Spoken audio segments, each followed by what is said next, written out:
بسم اللہ الرحمن الرحیم۔ ماہ ذی الحج کی سب سے بڑی عبادت جو کہ حج ہے،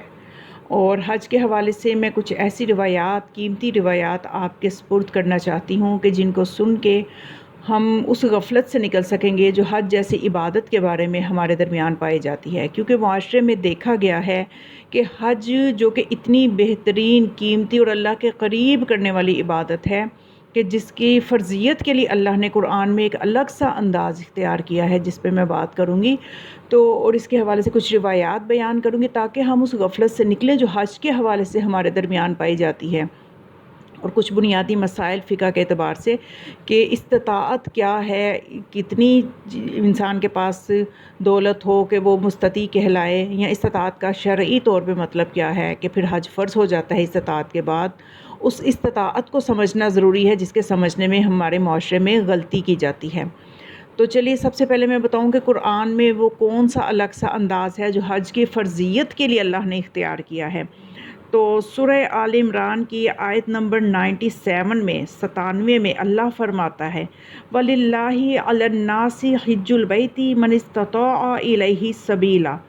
کہ استطاعت رکھنے والوں پر اللہ کی طرف سے حج بیت اللہ واجب ہے۔ تو یہاں پہ دیکھیے کہ دوسری عبادتیں ہیں ان کے لیے اللہ نے قرآن میں جس طرح سے فرمایا یا ایھا الذین آمنوا کتب علیکم الصیام، اس طرح سے یہ نہیں فرمایا یا ایھا الذین آمنوا کتب علیکم الحج، یا یہ نہیں فرمایا اقیم الحج، بلکہ کیا فرمایا کہ للہ علی الناس، یعنی اللہ کی طرف سے لوگوں پہ واجب ہے، اور اس میں تمام لوگوں کو شامل کیا گیا ہے۔ باقی عبادات میں آمنو کے ساتھ مومنین سے خطاب ہے، لیکن حج جیسی عبادت کے لیے عالمگیر دعوت اللہ دے رہا ہے کہ سب کے سب اللہ کے گھر کی طرف آؤ۔ کیوں؟ اس لیے کہ ہدی للناس، یہ ہدایت کرنے والا گھر ہے، یہاں سے آپ کو ہدایت ملے گی۔ تو حج جیسی ایسی قیمتی عبادت کہ جس کے بارے میں ہمیں معصومین کی روایات میں بہت ہی خوبصورت روایات ملتی ہیں کہ ان روایات کو جب ہم سنیں تو خود ہی وہ انسان فیصلہ کرے گا کہ میں کیوں اپنے آپ کو محروم رکھے ہوئے ہوں، اور اس کو پھر اپنے آپ کو آمادہ کرنا ہوگا کہ میں بھی حج جیسی عبادت کے لیے گھر سے نکلوں جس کے ہر قدم پہ اللہ کا قرب ہے، ایک ایک قدم پہ اللہ راضی ہوتا ہے۔ روایات کی روشنی میں اگر ہم دیکھیں تو حج جیسی عبادت جو ہے اس کے لیے ہمیں ماہ رمضان میں، جو کہ ایک ایسا مہینہ ہے جو اللہ کا مہینہ ہے جس میں انسان اللہ کا مہمان ہوتا ہے، اور اس مہینے میں اللہ جو ہے ایسے بندوں کا انتخاب کرتا ہے جس کو اپنے گھر کا مہمان بنانا ہوتا ہے۔ آپ نے دیکھا کہ ماہ رمضان کی ہر رات ایک دعا پڑھی جاتی ہے جس میں مقبول حج کی دعا کی جاتی ہے، اور جو شبہ قدر کے اعمال ہیں ان میں بھی حج کی دعا موجود ہے۔ یعنی ماہ رمضان کی کوئی رات ایسی نہیں ہے کہ اس میں ایسی کوئی روایت یا دعا آپ کو نہ ملے کہ جس میں حج کا ذکر نہ ہو۔ یعنی آپ دیکھیے کہ ہر ماہ رمضان کے ہر رات، ہر دن اللہ چاہتا ہے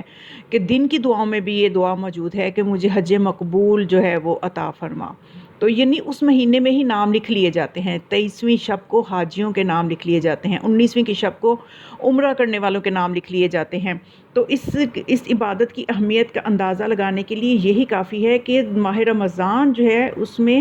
دعائیں بھری پڑی ہیں کہ جو حج کے لیے ہیں۔ تو اس کے علاوہ بھی دیکھا جائے تو روایت میں ہمیں ملتا ہے کہ تسبیح بمکہ یعدل خراج العراقین ینفق فی سبیل اللہ، مکہ کے اندر ایک مرتبہ تسبیح یعنی سبحان اللہ کہنا کوفہ و بصرہ کے خراج کے برابر ہے جو راہ خدا میں انفاق کیا گیا ہو۔ یعنی ایک مرتبہ سبحان اللہ کہنا اتنا اجر رکھتا ہے۔ اور اس کے علاوہ ہمیں ملتا ہے روایت میں من لا یحضرہ الفقیہ جو کتاب ہے، اس میں ہمیں یہ روایت ملتی ہے کہ والساجد بمکہ کالمستحط بدمہ فی سبیل اللہ عز وجل، کہ مکہ میں سجدہ کرنے والا ایسے ہے کہ جیسے راہ خدا میں اپنے خون میں لت پت ہوا ہو۔ یعنی اس شہید کا جو اجر ہے جو اپنے خون میں راہ خدا میں لت پت ہے، اتنا اجر اس بندے کا ہے جو مکہ میں سجدہ کرے۔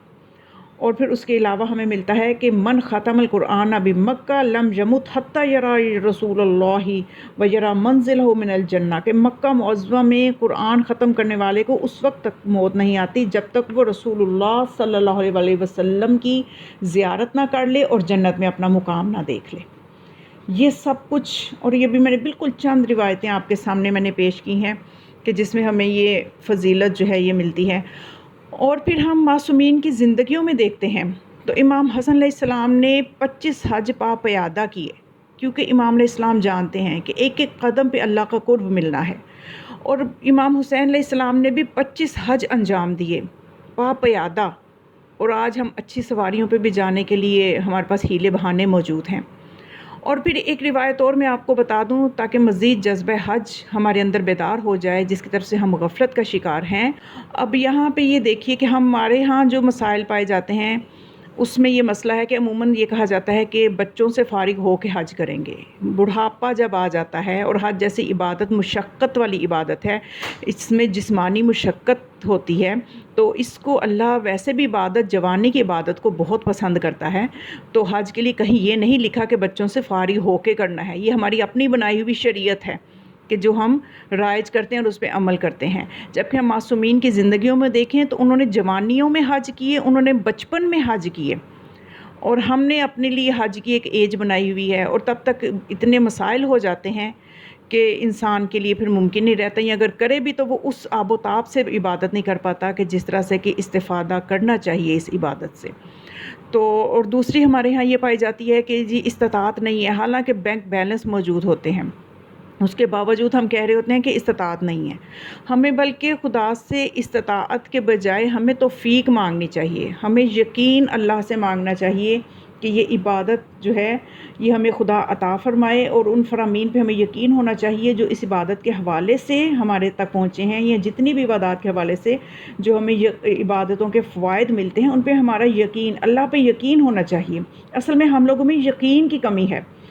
اور رسول اللہ صلی اللہ علیہ وسلم یہ فرماتے ہیں کہ بے نیازی کے لیے یقین اور عمل کے لیے عبادت کافی ہے،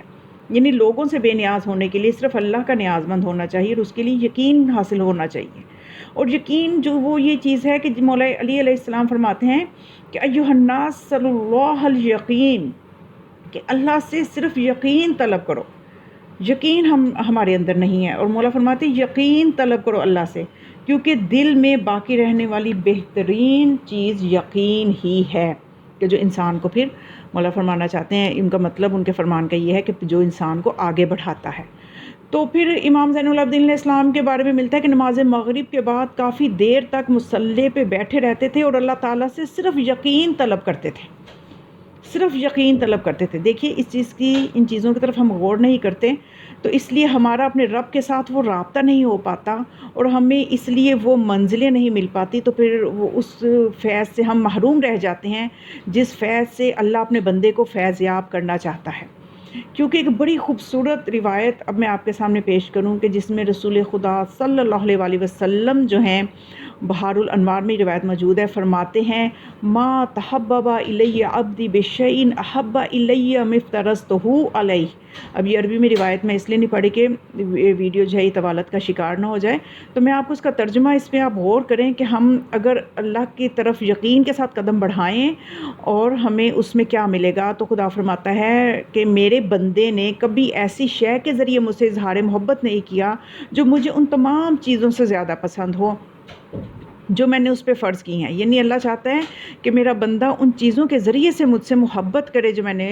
اس کے، جن چیزوں کے ذریعے سے میں چاہتا ہوں کہ وہ میری طرف بڑھے۔ اور پھر آگے روایت بڑھتی ہے تو آپ نے فرمایا اور وہ نوافل کے ذریعے مجھ سے اظہار محبت کرتا ہے، یعنی حدیث قدسی ہے، رسول فرماتے ہیں کہ اللہ یہ فرماتا ہے کہ میرا بندہ نوافل کے ذریعے مجھ سے اظہار محبت کرتا ہے تاکہ میں بھی اس سے محبت کروں، اور جب میں اس سے محبت کرنے لگوں تو میں اس کی سماعت بن جاتا ہوں جس کے ذریعے وہ سنتا ہے، اور اس کی آنکھ بن جاتا ہوں جس کے ذریعے وہ دیکھتا ہے، اور اس کی زبان بن جاتا ہوں جس کے ذریعے وہ بولتا ہے، اور اس کے ہاتھ بن جاتا ہوں جس سے وہ پکڑتا ہے، اور اس کی ٹانگ بن جاتا ہوں جس سے وہ چلتا ہے، اور جب وہ مجھے پکارتا ہے تو میں اس سے جواب دیتا ہوں، اور جب وہ مجھ سے کچھ مانگتا ہے تو میں عطا کرتا ہوں۔ یہ قرب الہی کی جو منزل ہے یہ نوافل سے، فرائض سے کو ادا کرنے سے ملتی ہے، اور ہم اتنے بڑے فریضے سے جو کہ حج جیسا فریضہ ہے اس سے غافل ہیں، اور اس کے حوالے سے کچھ اشتباہات کا شکار ہے، جیسا کہ میں نے ایک تو آپ کو بتایا کہ استطاعت ہونے کے باوجود ہم کہہ رہے ہوتے ہیں کہ ہمارے پاس استطاعت نہیں ہے، حالانکہ ہم نے دیکھا کہ کس طرح سے تاریخ میں دیکھیں، معصومین کی زندگیوں میں دیکھیں کہ امام حسین علیہ السلام جو ہیں انہوں نے، میں نے بتایا نا آپ کو کہ 25 حج انہوں نے پاپا ادا کیے، اور بلکہ ایک دفعہ تو اس طرح سے ملتا ہے ہمیں کہ امام حسین علیہ السلام نے نہ صرف 25 حج پاپ ادا کیے بلکہ 3 مرتبہ آپ نے اپنا تمام اثاثہ خدا کی راہ میں لٹا کے حج کیا۔ اور امام زین العابدین علیہ السلام کی روایت بھی میں نے بیان کی کہ جس میں آپ نے فرمایا کہ حج و عمرہ بجا لاؤ، جسمانی طور پہ تندرست رہو گے، رزق میں اضافہ ہوگا اور برکت ہوگی، ایمان میں اصلاح ہوگی۔ تو یہ دین و دنیا کے فائدے جو ہیں یہ ہمیں حج کی وجہ سے ملیں گے۔ اور ایک فقہی مسئلہ بھی میں بتا دوں کہ خواتین عموماً کہتی ہیں جی ہمارے پاس استطاعت نہیں ہے، حالانکہ اتنا زیور ان کے پاس ہوتا ہے کہ شریعت کا یہ مسئلہ ہے کہ آیت اللہ سیستانی جو ہیں وہ یہ فرماتے ہیں کہ اگر کسی کے پاس، میرا خیال ہے دیگر فقہا کا بھی اگر آپ دیکھیں تو یہ ہوگا مسئلہ، لیکن آیت اللہ سیستانی کا تو میں آپ کو بتا رہی ہوں کنفرم ہے کہ اگر اتنا زیور ہے خاتون کے پاس کہ اس کو بیچ کے حج کیا جا سکتا ہے تو اس کو چاہیے کہ زیور بیچ دے اور حج کرے، اس لیے کہ حج اس پہ واجب ہو چکا ہے۔ اس طرح سے حج واجب ہو جائے گا، اس کی استطاعت ہو جائے گی اس میں۔ تو ہمارے یہاں پہ خواتین کے پاس بے شمار زیور ہوتا ہے، لیکن وہ کہہ رہی ہوتی ہیں کہ ہمارے پاس تو استطاعت ہی نہیں اور ہم حج نہیں کر سکتے۔ اور واجب حج کے لیے جانے کے لیے جو ہے یہ شرط ہے کہ یعنی آپ کے پاس اگر اتنا دولت ہے کہ آپ اس کو اگر حج کر لو تو اس کے بعد آپ کے پاس جو ہے اتنا اگلے پورے سال تک کے لیے بھی ہو، آپ کے پاس رزق کا مسئلہ نہ آئے تو حج واجب ہو جاتا ہے۔ تو یہاں پہ کئی سالوں کا رزق بینکوں میں موجود ہوتا ہے، لیکن پھر بھی انسان کہہ رہا ہوتا ہے کہ میرے پہ حج واجب نہیں ہوا۔ تو ہمیں ان چیزوں پہ، ان مسائل پہ غور کرنا چاہیے اور اپنے مجتہد کے حوالے سے اپنے مسائل کو جو دیکھنا چاہیے کہ اگر ہم پہ فرض ہے تو ہم ضرور اس فرضیت کو ادا کریں۔ تو انشاءاللہ اس حوالے سے مزید بھی